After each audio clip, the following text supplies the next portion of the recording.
बिस्मिल्लाहिर्रहमानिर्रहीम। अस्सलाम वालेकुम दोस्तों, मैं हूं Usman Ali. Welcome to my channel. और आज के वीडियो के अंदर हम बात करेंगे कि अगर कोई भी शख्स जो है वो अपने इनकम टैक्स रिटर्न फाइल नहीं करता है तो एफबीआर की जानब से उसको कितना जुर्माना हो सकता है। इसके अलावा कौन से ऐसे नुकसानात है जो उसको उठाना पड़ सकते हैं।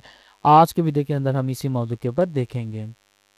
देखिए, सबसे पहले हम बात कर लेते हैं कि कौन से ऐसे इमीडिएटली तौर के पर जो अमूमी तौर के पर बेनिफिट्स मिलते हैं वो फौरी तौर के वो उनके से जाता रहेगा। फर्स्टली तौर के ऊपर हम बात करें तो उसका नाम फौरी तौर के ऊपर एटीएल की जो लिस्ट है उससे निकाल दिया जाएगा और वो इनएक्टिव हो जाएगा। इनएक्टिव होने से क्या होगा कि वो किसी भी किस्म के जो बेनिफिट्स हैं वो क्लेम नहीं कर सकेगा। कौन से ऐसे बेनिफिट्स हैं? मिसाल के तौर पे बैंक है, उससे जो है वो अगर कोई बंदा विड्रॉ करता है अपनी पेमेंट्स को तो उसके ऊपर जो टैक्स लगता है वो भी देना पड़ेगा। इसके अलावा जो बैंक प्रॉफिट है, अगर कोई उसने सेविंग अकाउंट अपना रखा हुआ है, बैंक से प्रॉफिट आता है तो वो भी उसको जो है वो फिर बैंक प्रॉफिट जो है वो उसके ऊपर जो डिटेक्शन है उसके ऊपर जो टैक्स है वो ज्यादा अदा करना पड़ेगा।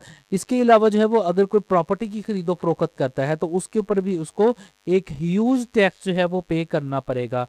अगर वो नॉन फाइल, क्योंकि जब इनएक्टिव हो जाता है तो वो एज अ नॉन फाइलर ही कंसीडर होगा और उसकी प्रॉपर्टी की खरीदो फरोख्त के ऊपर जो है वो अगर प्रॉपर्टी जो है वो इसके ऊपर वो उसकी खरीदो फरोख्त कर रहा है तो अगर सेल कर रहा है तो 11.5% उसको अदाप्ट करना पड़ेगा। और उसके बाद अगर वो उसी वक्त रिटर्न फाइल कर देता है तो देन भी जो उसका स्टेटस है वो एज जो है वो लेट फाइलर के तौर के ऊपर आएगा और उसमें फिर उसको 7.5% पे करना पड़ेगा। फिर भी टैक्स ज्यादा पे करना पड़ेगा अगर टाइम के ऊपर आप अपनी टैक्स रिटर्न फाइल नहीं करते।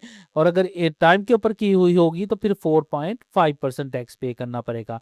सो इस तरह से एक जो टैक्सेस की जो शरह है वो भी ज्यादा जो है वो उसको प्रॉपर्टी की खरीदो फरोख्त के ऊपर जो है वो देना पड़ेगी। इसके अलावा अगर कोई किसी किस्म की कोई वो ह्यूज ट्रांजेक्शन्स करता है, ठीक है, ह्यूज ट्रांजेक्शन करता है तो उसके ऊपर जो एफबीआर है उसको 111 का नोटिस जो है वो उसको सर्व कर सकता है कि आपने इतनी ज्यादा ह्यूज ट्रांजेक्शन्स की हैं।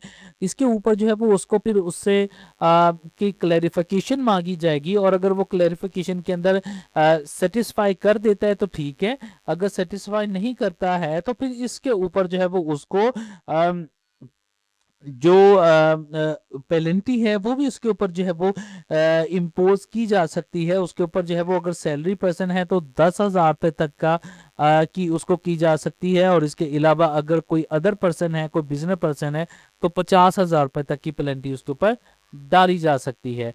अब यहाँ पर हम बात कर लेते हैं कि अगर कोई भी बंदा जो है इसके अलावा अगर ये पेनल्टीज वगैरह उसको ना भी डाली जाए, इसके बावजूद जो है वो उसको कुछ ना कुछ नुकसान उठाना करेगा।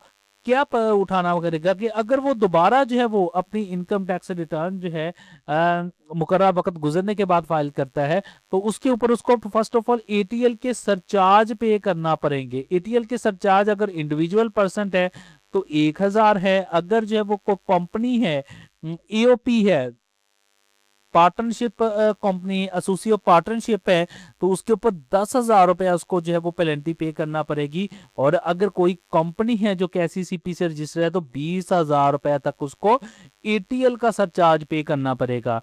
इसके अलावा जो है अगर दोबारा वो अपनी टैक्स रिटर्न फाइल करता है और उसमें अगर उसकी इनकम जो है या उसका जो टैक्स है वो मुकर्ररा वक्त के ऊपर जो बनता था वो भी पे नहीं किया गया तो इसके ऊपर जो है वो 12% जो है वो एज अ सरचार्ज जो है वो इसके ऊपर जो है वो लगाया जा सकता है।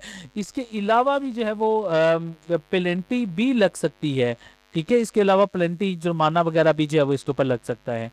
तो अगर कोई बंदा जो है वो अपनी रिटर्न जो है वो विद इन टाइम जमा नहीं करवाता है तो इसको इस तरह के जितने जो है वो प्रॉब्लम्स और पेनल्टीज का सामना हो सकता है। तो अपनी जब भी इनकम टैक्स रिटर्न है वो हर साल अपने मुकर्ररा वक्त के ऊपर जो है वो लागी अदागी होता है। आई होप जी ये वीडियो आपके लिए हेल्पफुल रही होगी। वीडियो पसंद है इसको लाइक कीजिएगा, दोस्तों तक शेयर कीजिएगा। Thank for watching. अल्लाह।